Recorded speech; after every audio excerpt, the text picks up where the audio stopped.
നോക്കൂ, നമ്മൾ സമസ്തക്കാരായതിന്റെ ഒരു അഭിമാനം, കൂടുതൽ അഭിമാനബോധമുണ്ടായ രംഗങ്ങളാണത്. പ്രധാനപ്പെട്ട വിഷയം എനിക്കിന്ന് സംസാരിക്കാനുണ്ട്. ഞാൻ അതിലേക്കാണ് നിങ്ങളുടെ ശ്രദ്ധ ക്ഷണിക്കുന്നത്. ഈ അടുത്തിടെ ചില ആളുകളുടെ സംസാരത്തിൽ നമുക്ക് മനസ്സിലാക്കാൻ കഴിഞ്ഞു, പരിശുദ്ധ ഇസ്ലാമിന്റെ അടിസ്ഥാന, പരിശുദ്ധ ഇസ്ലാമിന്റെ മൂല അടിസ്ഥാന തെളിവുകളിലേക്ക് മടങ്ങി പരിശുദ്ധ ഇസ്ലാമിനെ മോഹനമാക്കാൻ ചില ആളുകൾ രംഗപ്രവേശനം ചെയ്തിട്ടുണ്ട് എന്ന് പറഞ്ഞിട്ട്, അടിസ്ഥാനപരമായ നമ്മുടെ തെളിവുകൾ എന്ന് പറഞ്ഞപ്പോൾ ഞാൻ മനസ്സിലാക്കിയത് വിശുദ്ധ ഖുർആനായിരിക്കും, ഹദീസായിരിക്കും, അതുപോലെ പലതുമായിരിക്കും എന്ന് വിചാരിച്ചു. ഖുർആനും ഹദീസൊക്കെ നോക്കി ഇമാം ഷാഫി തങ്ങളൊക്കെ പറഞ്ഞതുപോലെ ഇനി സ്വന്തമായി ഗവേഷണം ചെയ്യുന്ന ഒരു കൂട്ടർ വന്നതായിരിക്കും എന്നാണ് നമ്മൾ മനസ്സിലാക്കിയത്.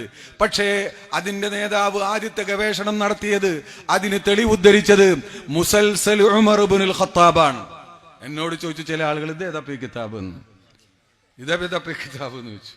മുസൽസൽ ഉമർ ഇബ്നുൽ ഖത്താബിൽ നിന്നാണ് ആദ്യമായി അതിന്റെ ഗുരു തെളിവുദ്ധരിക്കുന്നത്. നിങ്ങൾക്കറിയോ ഏതാണ് ഈ മുസൽസൽ ഉമർ ഇബ്നുൽ ഖത്താബ്? ആ മുസൽസൽ ഉമർ ഇബ്നുൽ ഖത്താബിനെതിരിൽ ദുബൈയുടെ മിമ്പറിൽ വെച്ച് ഖുത്ബ ഓതിയവനാണ് ഞാൻ. അത് ഖുത്ബ ഞാൻ ഉണ്ടാക്കിയതല്ല, ദുബൈ ഔഖാഫ് ഉണ്ടാക്കിയതാണ്. പരസ്യമായി ആ സിനിമയെ, അതൊരു സിനിമയാണ്, ആ സിനിമയെ വിമർശിച്ചുകൊണ്ട് അത് കാണരുതെന്ന് ആ സമൂഹത്തെ ബോധ്യപ്പെടുത്തിക്കൊണ്ട് ബഹുമാനപ്പെട്ട ദുബൈ ഔഖാഫിന്റെ പണ്ഡിതന്മാർ കൂടിയിരുന്ന് ആലോചിച്ച് അവർ ഖുതുബ തയ്യാറാക്കി. വെള്ളിയാഴ്ച ഖുതുബയിൽ, രണ്ടാമത്തെ ഖുതുബയിൽ അതിനെ തൊട്ടുള്ള തഹ്ദീറായിരുന്നു, ഇത് വലിയ അപകടകാരിയാണ്, ഇത്തരത്തിലുള്ള സിനിമകൾ കണ്ടുകൊണ്ട് ഈ പരിശുദ്ധ റമളാനിനെ നിങ്ങൾ കളങ്കപ്പെടുത്തരുത് എന്ന് പറഞ്ഞുകൊണ്ട് 2012 ജുമഅയിൽ ദുബൈയിൽ ജുമഅയിൽ എല്ലാ പള്ളികളിലും ഖുതുബ നിർവഹിക്കപ്പെട്ടു. എന്ന് മാത്രമല്ല, ഹറമിൽ, സൗദി അറേബ്യയിലെ ഹറമിൽ അബ്ദുൽ അസീസ് ഇബ്നു അബ്ദുല്ലാഹി ആലു ഷെയ്ഖ് എന്ന് പറയുന്ന അയാൾ വഹാബി പണ്ഡിതനാണ്, സൗദിയിലെ മുഫ്തിയാണ്. അയാൾ ഹറമിൽ ഖുതുബ നടത്തി.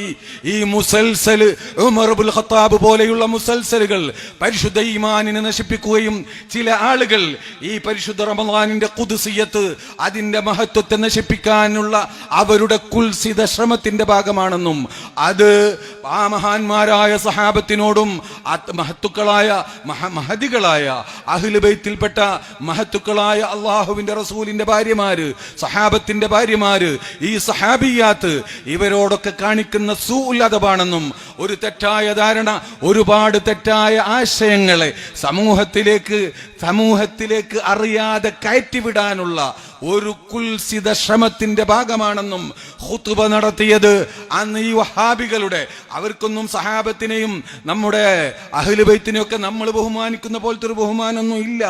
എന്നിട്ട് പോലും അബ്ദുൽ അസീസ് ഇബ്നു അബ്ദുല്ലാ ആലു ഷെയ്ഖ് ബഹുമാനപ്പെട്ട ഹറമിൽ ഖുതുബ നടത്തിയ ഒരു വിഷയം, ഒരു സംഗതിയാണ് ആദ്യമായി ഗവേഷണത്തിന് ഉപയോഗപ്പെടുത്തിയത്. നോക്കൂ, നമ്മൾ സമസ്തക്കാരായതിന്റെ ഒരു അഭിമാനം, കൂടുതൽ അഭിമാനബോധമുണ്ടായ രംഗങ്ങളാണത്. അപ്പൊ തന്നെ ഞാനത് മനസ്സിലാക്കി, ഇനി നമ്മൾ കൂടുതൽ പറയേണ്ടതില്ല എന്ന് മനസ്സിലാക്കി. മാത്രമല്ല, ബഹുമാനപ്പെട്ട ഇന്നും ജീവിച്ചിരിക്കുന്ന അഹ്ലുസുന്നത്തി വൽ ജമാഅത്തിന്റെ പണ്ഡിതന്മാരിൽ പ്രഗത്ഭനായ പണ്ഡിതൻ, 4 മദ്ഹബിലും ഫത്വ കൊടുത്തുകൊണ്ടിരിക്കുന്ന ദുബൈ ഔഖാഫിന്റെ വളരെ പ്രധാനപ്പെട്ട ഒരു പണ്ഡിതൻ, അദ്ദേഹം അന്ന് കബീറുൽ മുഫ്തീനായിരുന്നു. അദ്ദേഹം അൽ ഇമാറാത്തുൽ യൗം എന്ന അറബി പത്രത്തിലും അൽ യൗമു സാബിയിലും അൽ ബയാൻ എന്ന് പറയുന്ന അറബി പത്രത്തിലും ലേഖനമെഴുതി ഈ മുസൽസലിനെതിരിൽ, ഈ പുതിയ ദീനിനെ മനോഹരമാക്കാൻ അടിസ്ഥാനപരമായ കേന്ദ്രങ്ങളിലേക്ക് മടങ്ങി, സോഴ്സുകളിലേക്ക് മടങ്ങി ഇസ്ലാമിനെ മനോഹരമാക്കാൻ ഇറങ്ങിയ ആളുകൾ, അവരുടെ ഗുരു ആദ്യമായി ഞാൻ പറഞ്ഞല്ലോ, ഞാൻ മനസ്സിലാക്കി ഖുർആൻ നോക്കിയിട്ടാ ഗവേഷണം എന്ന്. നോക്കുമ്പോ ഇതായിരുന്നു ഈ മുസൽസലിനെ സംബന്ധിച്ച് അദ്ദേഹം അൽ ബയാനിൽ എഴുതിയ ലേഖനം എന്റെ കയ്യിലുണ്ട്. അഹ്മദ് ബിൻ അബ്ദുൽ അസീസ് അൽ ഹദ്ദാദ്, അഹ്മദ് ബിൻ അബ്ദുൽ അസീസ് അൽ ഹദ്ദാദ് എന്ന് പറയുന്ന ഇന്നും ജീവിച്ചിരിക്കുന്ന ദുബൈ ഔഖാഫിലെ പ്രധാനപ്പെട്ട മഹാപണ്ഡിതൻ, സമസ്തക്കാര് മാത്രം പറഞ്ഞതല്ല, അദ്ദേഹം ജനങ്ങളെ ക്ഷണിച്ചു. കബീറുൽ മുഫ്തീൻ, മുദീറു ഇദാറത്തുൽ ഇഫ്താ, അൽ ജുംഹൂർ ഇലാ തജന്നുബി മുശാഹദത്തിൽ മുസൽസൽ അത്താരീഖി ഉമർ ഇബ്നുൽ ഖത്താബ് എന്ന് പറയുന്ന ആ ചരിത്ര സിനിമയെ നിങ്ങളാരും കാണരുത്, അതിനെ ബഹിഷ്കരിക്കണമെന്ന് അദ്ദേഹം ആഹ്വാനം ചെയ്തു. യതനാവലു ഹയാത വ ശഖ്സിയത ഥാനിൽ ഖുലഫാഇർ റാഷിദീൻ ഉമർ ഇബ്നുൽ ഖത്താബ് റളിയല്ലാഹു അൻഹു മുവല്ലിഹൻ അന്നഹു ലാ യജൂസു അൻ തുമثل അദ്വാർ الصحابة الكرام ولا سيما العشرة المبشرون بالجنة والخلفاء الأربعة من قبل أحد من الممثلين എന്നിങ്ങനെ തുടങ്ങി ഇതിന്റെ അപകടങ്ങളെ വിശദീകരിച്ചുകൊണ്ട് വളരെ ഭംഗിയായി, വളരെ സുദീർഘമായ ഒരു ലേഖനം. അതിൽ പ്രധാനമായി പറയുന്നത്, ഒന്ന്, ഈ മഹാന്മാരായ സഹാബത്തിനെ ഈ സിനിമ അഭിനയിക്കാൻ, ഇപ്പൊ നമ്മളിവിടെ അത് അഭിനയിക്കുകയാണെങ്കിൽ ഏറ്റവും നല്ല രൂപത്തിൽ അഭിനയിക്കണമല്ലോ. നമ്മൾ ആരെ കൊണ്ടുവരിക? ഒന്ന് മോഹൻലാല്, ഉമർ ഖത്താബിനെ ആരായിരിക്കും അഭിനയിക്കുക? ഒന്ന് സിദ്ദീഖായിരിക്കും, മറ്റൊന്ന് പിന്നെ മമ്മൂട്ടിയായിരിക്കും. ഇങ്ങനെയുള്ള ആളുകളെ കൊണ്ട് മഹാന്മാരായ ആളുകളെ രൂപപ്പെടുത്തുന്നത് തന്നെ അവരോട് കാണിക്കുന്ന ഏറ്റവും വലിയ അപകടമാണെന്ന് ബഹുമാനപ്പെട്ട ദക്തൂർ അഹ്മദ് അബ്ദുൽ അസീസ് അൽ ഹദ്ദാദ് മാത്രമല്ല, അസ്ഹറിന്റെ ഫത്വ, ഇഖ്വാനിയിൽ നിന്ന് തന്നെ ഇഖ്വാനുകാരായ മതരാഷ്ട്രവാദത്തിന്റെ ആളുകളായ ഇഖ്വാനുകളിൽ ബഹുഭൂരിപക്ഷം പണ്ഡിതന്മാരും സഊദി പണ്ഡിതന്മാരും സുന്നികളും അസുന്നികളുമായ ബഹുഭൂരിപക്ഷം അറബി പണ്ഡിതന്മാർ ഇതിനെതിരിൽ ശക്തമായ നിലപാട് സ്വീകരിക്കുകയും ഇത് കാണരുത് എന്നും ഇതിനെ ബഹിഷ്കരിക്കണമെന്നും സമൂഹത്തെ ആഹ്വാനം ചെയ്യുകയും ചെയ്തു. പിന്നെ പ്രധാനപ്പെട്ട രണ്ട് ആളുകൾ, ഏതാനും അറിയപ്പെടാത്ത വേറെയും ചിലരുണ്ട്, അറിയപ്പെട്ട രണ്ട് ആളുകളാണ് ഈ മുസൽസൽ കാണാൻ അത് നല്ലതാണെന്ന് പറഞ്ഞുകൊണ്ട് അതിലേക്ക് ആളുകളെ ക്ഷണിച്ചത്. അതൊന്നും ആരാണെന്നറിയോ? ഈ ഗുരുവിന്റെ ആശയ ഗുരുവായ സാക്ഷാൽ യൂസുഫുൽ ഖറളാവിയാണ് ഇതിന് ഫത്വ കൊടുത്ത ആള്. ഇത് ഞാൻ നോക്കി പരിശോധിച്ചതാണെന്ന് പറഞ്ഞ ആള്. രണ്ടാമത്തെ ആളാരാണെന്നറിയോ? സൽമാനുൽ ഔദ എന്ന് പറയുന്ന സഊദി പണ്ഡിതൻ.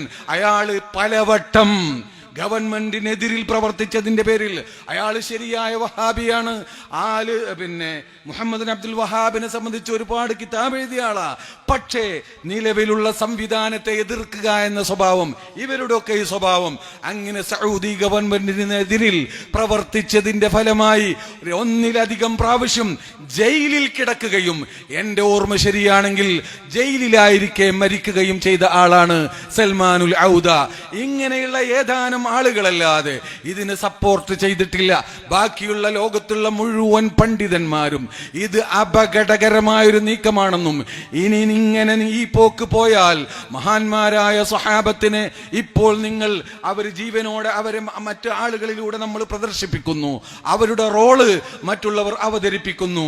ഇതിങ്ങനെ പോയാൽ നാളെ നിങ്ങൾ റസൂലുള്ളാഹിനെ അവതരിപ്പിക്കും, അങ്ങോട്ട് ഈ സമുദായത്തിന്റെ മനസ്സ് എത്തും, അത് വലിയ അപകടത്തിലേക്ക് നീങ്ങും എന്ന് തുടങ്ങി ഒരുപാട് കാര്യങ്ങൾ വിശദീകരിച്ചുകൊണ്ട് ദുബൈ ഔഖാഫും അതിന്റെ കബീറുൽ മുഫ്തീനും ബഹുമാനപ്പെട്ട ഈജിപ്തിലെ അസ്ഹറിനെ കണ്ടുപഠിക്കണമെന്ന് പ്രസംഗിക്കുന്നവരാണല്ലോ ഇവർ. അസ്ഹറും ഫത്വ ഇറക്കി. അങ്ങനെ ലോകത്തെ പ്രഗത്ഭ പണ്ഡിതന്മാരൊക്കെ ഇவ்விധത്തിൽ ഇതിനെ കൈകാര്യം ചെയ്തു.